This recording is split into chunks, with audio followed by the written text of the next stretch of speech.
नमस्कार दोस्तों, आज का टॉपिक है अनुपात और समानुपात। अब सबसे पहली बात होती है, विद्यार्थियों को ये समझ में नहीं आता है कि अनुपात का प्रतीक क्या होता है और समानुपात का प्रतीक क्या होता है। तो सबसे पहले हम ये देखें, अनुपात का जो प्रतीक होता है दो बिंदु होता है। कितना होता है? दो बिंदु होता है, जबकि समानुपात का प्रतीक चार बिंदु होता है। क्या इनका कोई अर्थ होता है? समानुपात का मतलब ये होता है और बराबर, इसका अर्थ क्या होता है? बराबर होता है, जबकि अनुपात का अर्थ ये होता है भिन्न। क्या होता है? भिन्न में होता है। अर्थात जैसे कोई राशि ए संबंध अगर बी होगी तो हम उसे ए बटा बी के रूप में लिख सकते हैं, और अगर समानुपात में यह कर दे कि ए समानुपात बी, इसका मतलब कि ए बराबर बी होगा। ठीक है, आइए इसके पहले टाइप पर देखते हैं। पहला टाइप क्या है? 15 संबंध 12 का वर्गानुपात क्या होगा? इस वर्गानुपात को दूसरे भाषा में क्या बोल देता है? तो बोलता है डुप्लीकेट। इसको इंग्लिश में क्या बोलता है? डुप्लीकेट। कभी कभी सवाल में इन भाषा को हिंदी में भी कर देता है, जिसकी वजह से आप प्रश्न को समझ नहीं पाते हैं। इसलिए इसको याद रखिएगा, इसको डुप्लीकेट कहते हैं, डुप्लीकेट। तो वर्गानुपात में एक शब्द छिपा हुआ है वर्ग, और कह रहा है अनुपात। इसका मतलब कि जो संख्या दी गई है उस संख्या का हम वर्ग करेंगे। जो वर्ग आएगा वही हमारा वर्गानुपात होगा। अर्थात इस 15 का वर्ग करेंगे हम और 12 का वर्ग कर देंगे। तो 15 का वर्ग होता है 225 और 12 का वर्ग होता है 144। इस प्रकार से हमारा इस प्रश्न का उत्तर 225 संबंध 144 होगा, अर्थात विकल्प हमारा बी सही होगा। नेक्स्ट आते हैं दूसरे सवाल की तरफ। क्या कहता है कि 13 संबंध 15 का वर्गानुपात क्या होगा? फिर वही सवाल है। तो वर्गानुपात में आप ये देखिएगा वर्ग, अर्थात डुप्लीकेट करना है। अर्थात इसका मतलब ये होता है कि जब कोई चीज जो होती है उसी का दो बार हम करते हैं, उसी को डुप्लीकेट कहते हैं। अर्थात 13 का वर्ग संबंध है 15 का वर्ग, ये हो जाएगा 13 का वर्ग 169 और 15 का वर्ग हो जाएगा 225। अर्थात हमारा चौथा विकल्प सही होगा। ज्ञात करना है। यह तीसरा टाइप आपका। इसमें कैसे आप निकालेंगे? सबसे पहले ये देखें, 7 व 20 का मध्यानुपाती ज्ञात करें। तो 7 और 20 का मध्यानुपाती क्या होगा? इसे ज्ञात करने के लिए क्या वो सूत्र है? तो मध्यानुपाती बराबर होता है करणी में फर्स्ट संख्या गुणते सेकंड संख्या। मध्यानुपाती निकालने में यही इन दो संख्याओं का उपयोग करते हैं। अर्थात इससे साबित यह होता है कि मध्यानुपाती कितने अंकों पे लागू होता है? तो केवल 2 अंक। जब 2 अंक होगा तो मध्यानुपाती ऐसे निकाला जाएगा। मध्यानुपाती निकालने में आप ध्यान रखिएगा, पहला संख्या आपकी होगी 7, दूसरी संख्या 63। अब जब सवाल में यहाँ कोई खंडित नहीं है उसको खंड कर दो, इसका मतलब ये बनेगा ऐसे 7 गुणते 7 9 63। तो वर्गमूल में 2 का जोड़ा बनता है, अर्थात एक 7 होगा। ये 9 किसका वर्गमूल है? 3, अर्थात 7 त्रिके 21।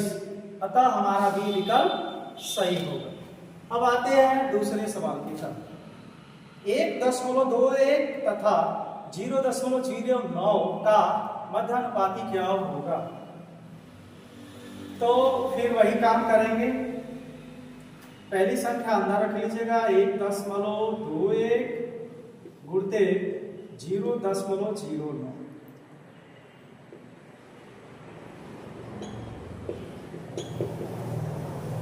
तो ये आपका मध्यानुपाती वाला सूत्र तो बन गया। रही बात दशमलव में दिया हुआ जो मान होता है, सबसे पहले ये देखें कि यहाँ पे कितने पे दशमलव है, तो 2 अंक। यहाँ पे दशमलव का अंक पे है 2 अंक, अर्थात कुल मिलाकर 4। वर्गमूल में दशमलव का रूल ये होता है कि अगर 2 अंक पे है तो दशमलव उसका हमेशा आधा अर्थात 1 अंक पे। अगर 4 अंक पे है तो 2 अंक पे दशमलव लगेगा, 6 अंक पे है तो 3 अंक पे लगेगा, और 8 अंक पे है तो 4 स्थान पे दशमलव लगेगा। सीधे से पहले आप क्या करें, इनका आप वर्गमूल देखें। यानी 121 दशमलव को भूल जाए तो 121 किसका वर्गमूल है, 11। और किसी भी अंक के आगे कितना भी शून्य लगा उसका कोई रोल नहीं होता है, अर्थात ये हो गया आपका 3। अब गुणा कर देंगे तो हो गया हमारा 11 या 33। लेकिन बात रह गई दशमलव की, तो यहाँ पे 2 अंक पे, यहाँ पे 2 अंक पे अर्थात 4। तो 4 का आधा कितना, 2। तो 2 अंक पे कहाँ पे लगा हुआ है, ये वाला बी वाले में विकल्प में लगा हुआ है आपका। अतः आंसर हमारा क्या हो जाएगा, बी सही हो जाएगा। नेक्स्ट आपका तीसरा सवाल है 0.05 व 0.45 का मध्यानुपाती क्या होगा। तो इसका आप स्वतः लगाइए और हमें कमेंट में। मध्यानुपाती में एक अलग से क्वेश्चन बनाकर पूछता है, इन 2 मानों में से कोई एक मान ज्ञात करने को बोलता है और उसका मध्यानुपाती दे देता है। तो ऐसे प्रश्नों को आप लगा सकते हैं, तरीका वही है, अर्थात मध्यानुपाती बराबर करणी में फर्स्ट संख्या गुणते सेकंड संख्या। अब रही बात मध्यानुपाती क्या है आपके पास, 15। यहाँ रख दीजिए 15। अब मध्यानुपाती में आपका पहली संख्या हो गई 30, दूसरी संख्या हो गई 1। क्या यह करणी वाला जो है यहाँ पे कुछ नहीं होता है तो 2 होता है। जब उसको बराबर के दूसरे साइड में लाते हैं विपरीत में तो हमेशा वो वर्ग हो जाएगा। अगर यहाँ 3 रहेगा तो घनमूल हो जाता, 4 रहता तो 4 मूल हो जाता। यहाँ 2 है तो इसका मतलब 15 का ये वर्ग हो जाएगा। 15 का वर्ग बराबर 30 गुणते a, या a बराबर क्या हो जाएगा, 30 इधर गुणा है तो इधर 15 का वर्ग में भाग चला जाएगा, अर्थात 225 बटा में 30 हो जाएगा। अब इसको 5 से कटा दे, 5 चौका 20, 5 पचे 25, 5 छका 30। फिर अगर ये कटता है तो कटा ले, 3 से कट जाएगा तो 3 एकम 3, 3 पचे 15, 3 दूना के 6, अर्थात हमारा उत्तर आ गया 15 बटा में 2, अर्थात हमारा आंसर हो गया पहला सही। ठीक उसी तरह से आपका अब दूसरा सवाल है, तो इसे आइए हल करते हैं, देखें क्या इसकी पोजीशन है। तो फिर वही सूत्र लगाइए, मध्यानुपाती बराबर करणी में फर्स्ट संख्या गुणते सेकंड संख्या। तो मध्यानुपाती हमारे पास 16 है, पहली संख्या आपकी हो गई k, दूसरी संख्या हो गई 32। अब अंडर रूट को इधर करेंगे तो सीधे वो 16 का वर्ग हो जाएगा, अर्थात 16 का वर्ग 256 बराबर हो गया k गुणते 32। तो k बराबर क्या हो जाएगा, 256 बटा में 32। अब इसे कटा दें, 4 से कटा दें, 4 छके 24, 4 चौके 16, 4 अठे 32, अब 8 अठे 64, अर्थात आ गया 8। तो k का मान क्या आ गया, 8 आ गया, अतः आपका उत्तर 20 सही। आइए अब तीसरा अनुपात ज्ञात करना है, इसका मतलब कि तृतीयानुपाती। तृतीयानुपाती कई तरह से आप लगा सकते हैं, सूत्र के द्वारा भी लगा सकते हैं, विदाउट सूत्र से भी लगा सकते हैं। जैसे तीसरा अनुपात निकालने का तरीका क्या है, तृतीयानुपाती बराबर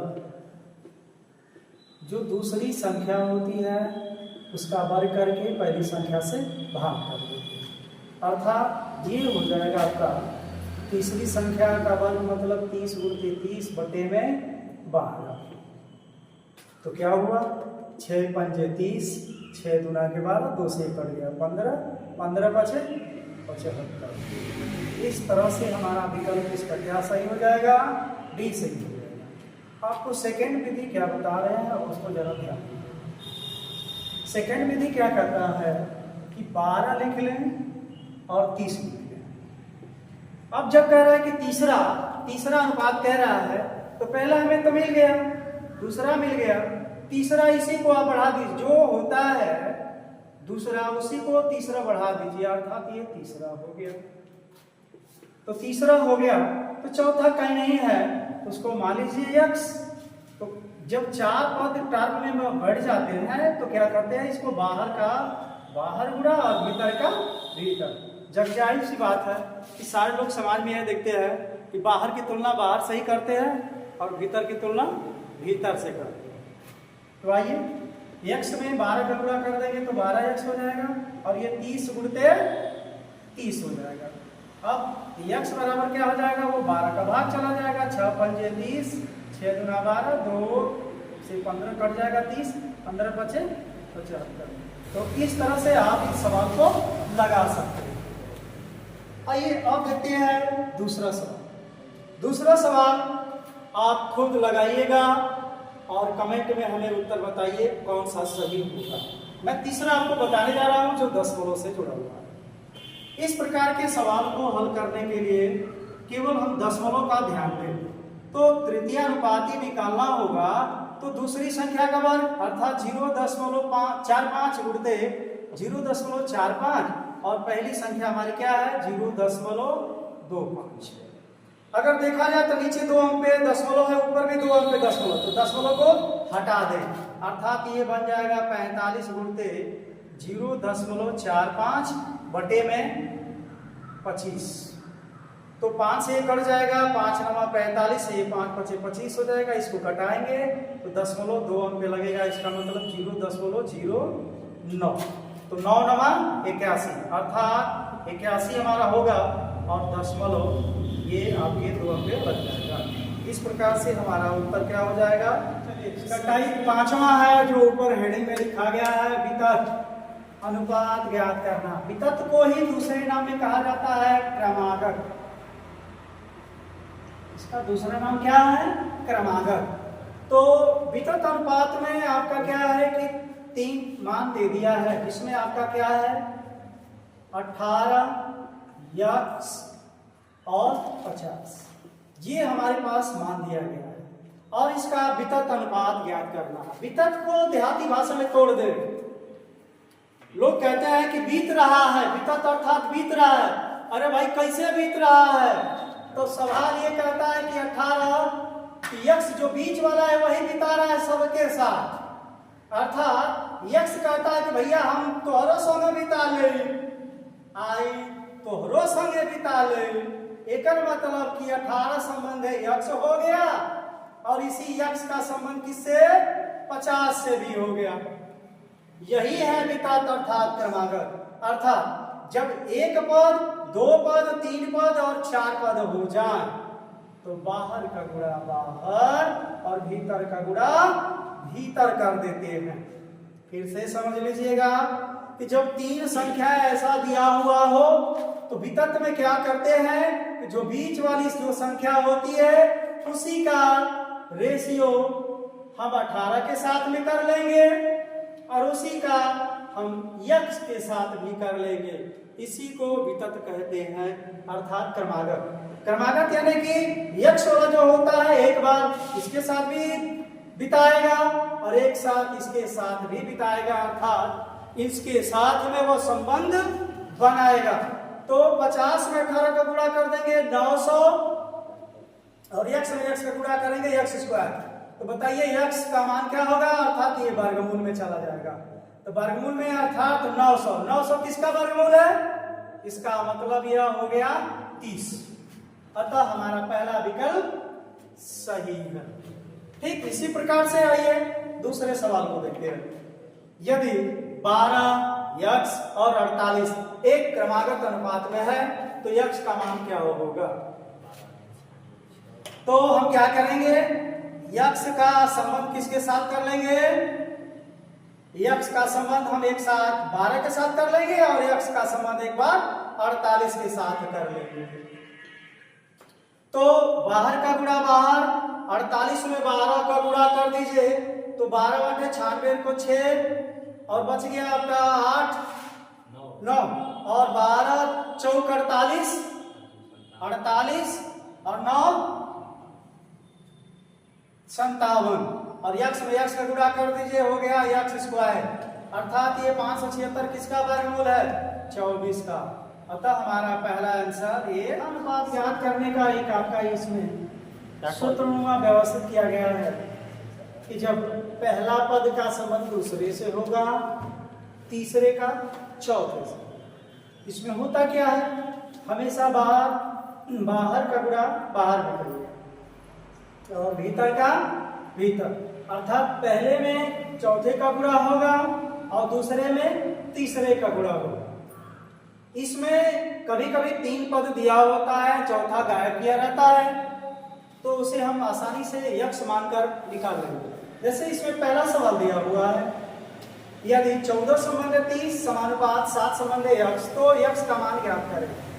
तो आप सीधे यक्स का मान 14 में गुणा कर दे तो 14 यक्स हो गया और 30 का गुणा 7 में कर दीजिएगा, 30 गुणते 7, तो 7 से इसको कटा दीजिए, 7 गुना के 14, 2 से 1 कट जाएगा तो यक्स बराबर 15, अर्थात हमारा विकल्प डी सही हो जाएगा। अब आते हैं इसके दूसरे वाले प्रश्न, 14, 21 और 28 का चतुर्थानुपाती क्या होगा? तो हम क्या करें, 14 का संबंध 21 से कर दें और 28 का संबंध जो चौथा पैर है उसको मान ले यक्स, इनके दोनों के बीच में समानुपात का चिन्ह लगा। अब देखें, बाहर का गुणा बाहर, भीतर का भीतर, अर्थात 14 यक्स बराबर 21 गुणते 28, 14 दूनी 28, 21 दूनी के 42, तो यक्स का मान क्या हो गया? 42 हो गया, अर्थात हमारा पहला विकल्प सही है। नेक्स्ट इसके तीसरे क्वेश्चन पर